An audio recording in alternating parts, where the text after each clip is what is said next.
3 millions. C'est le nombre d'arnaques sur Internet signalées en France en 2015. Internet a bouleversé notre quotidien. On peut aujourd'hui, depuis un ordinateur, faire du shopping, apprendre et même trouver l'amour. Mais comme partout, il y a des petits malins qui en profitent pour voler notre argent. Alors dans cette vidéo, nous allons voir les 10 pires arnaques sur Internet. C'est parti! Numéro 10, les arnaques sentimentales. C'est probablement l'une des arnaques la plus destructrices pour les victimes. Car il y a non seulement un préjudice financier, beaucoup de victimes se retrouvent surendettées, mais aussi un préjudice moral, car la victime pense avoir trouvé l'amour pour se rendre compte finalement qu'elle s'est faite manipuler. Le mode opératoire est simple. Ça commence toujours par un profil aguicheur sur les sites de rencontres. Une photo attirante, une position sociale intéressante, une personnalité charismatique. En gros, la personne parfaite. Étape 2, le rapport. L'escroc va prendre son temps pour gagner la confiance de la personne. Et grâce à plusieurs techniques de manipulation, il va même réussir à faire naître des sentiments chez sa future victime.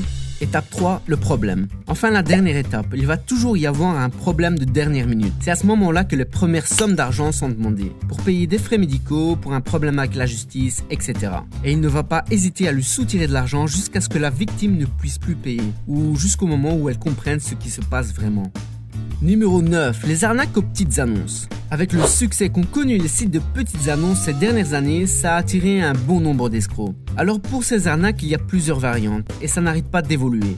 Mais voici les plus populaires. Vous trouvez l'objet de vos rêves pour un prix très intéressant. Pour ne pas louper cette bonne affaire, vous payez rapidement et vous attendez la livraison. Seulement voilà, vous ne recevrez jamais votre objet. Tristement classique.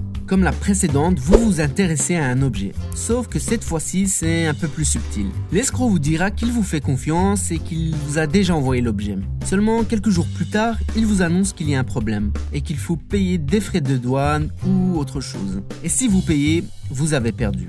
PayPal ou la fausse sécurité. Là, le vendeur vous propose de payer avec PayPal, un système de paiement très sécurisé. Il vous envoie un lien pour effectuer le règlement et vous voilà arnaqué. Pourquoi ? Parce que le site sur lequel vous avez atterri n'est qu'une copie conçue par le fraudeur. Maintenant qu'il a votre mot de passe, il ne se gênera pas pour vider votre compte. Numéro 8. Le phishing ou le hameçonnage. C'est une technique couramment utilisée par les arnaqueurs du web pour récupérer soit vos coordonnées bancaires ou votre numéro de carte de crédit. La méthode consiste à vous envoyer un email en se faisant passer pour une société que vous connaissez bien, comme EDF, SFR ou même les impôts. Ils vont prétexter un problème de paiement ou un risque que votre compte soit clôturé, tout en insistant sur le caractère urgent. Paniqué, vous vous empressez de remplir le formulaire sur le faux site créé pour l'occasion. Et là, le piège se referme sur vous. Et encore une fois, ils ne vont pas se gêner pour vider votre compte.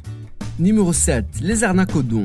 Alors il y a deux façons de tomber sur cette arnaque. Soit sur les sites de petites annonces où vous recevez directement un email. Le mode opératoire est toujours le même. Une personne très généreuse souhaite vous faire un don d'un bel animal de compagnie, du dernier smartphone à la mode ou encore d'un énorme héritage. Une fois qu'ils ont gagné votre confiance, ils vous annoncent qu'il y a un petit problème et que des frais sont à prévoir. Mais vous l'avez compris, une fois les frais payés, vous n'aurez plus jamais de nouvelles de cette généreuse personne.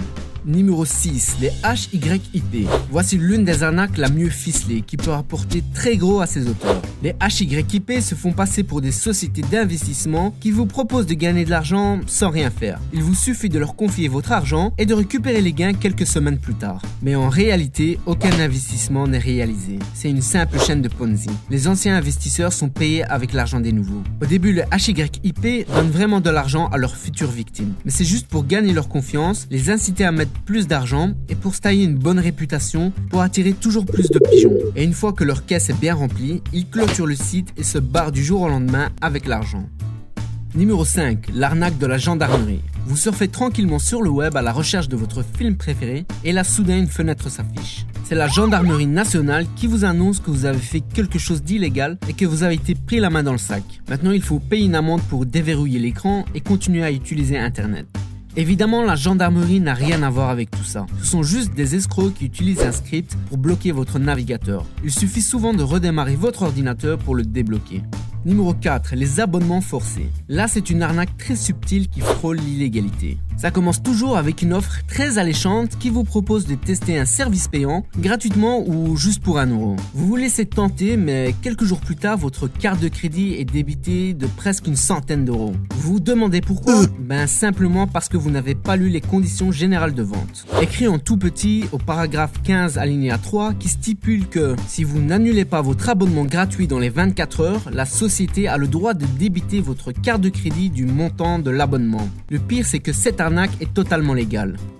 Numéro 3, les arnaques au SMS. Imaginez, vous recevez un SMS qui vous dit « Merci pour votre abonnement, le montant de 87,95 € a été débité sur votre carte de crédit. En cas de problème, veuillez contacter le service clientèle au numéro suivant. » Complètement paniqué, vous appelez immédiatement le service clientèle pour avoir des explications. Seulement voilà, en réalité c'est un numéro surtaxé qui va pomper tout votre argent.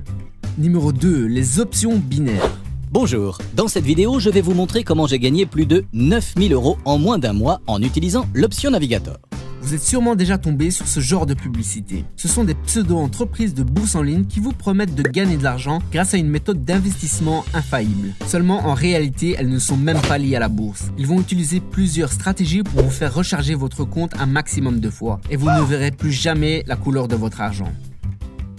Numéro 1, l'arnaque Interpol. C'est selon moi la pire des arnaques. Vous l'avez vu juste avant, toutes ces arnaques engendrent des victimes qui ont perdu de l'argent. Et les escrocs ont trouvé un moyen pour arnaquer ces victimes une deuxième fois. L'astuce est simple, ils contactent la victime en se faisant passer pour une victime de la même arnaque, à la différence que elle a réussi à obtenir un remboursement. Après avoir gagné sa confiance, elle lui conseille de contacter Interpol. Elle lui donne l'adresse mail de la personne qui s'est soi-disant occupée de son dossier. Mais évidemment, c'est encore un escroc qui se cache derrière ce faux policier. Et il va lui demander encore une fois de payer des frais de dossier pour ouvrir une enquête. Et voilà, maintenant vous connaissez le mode opératoire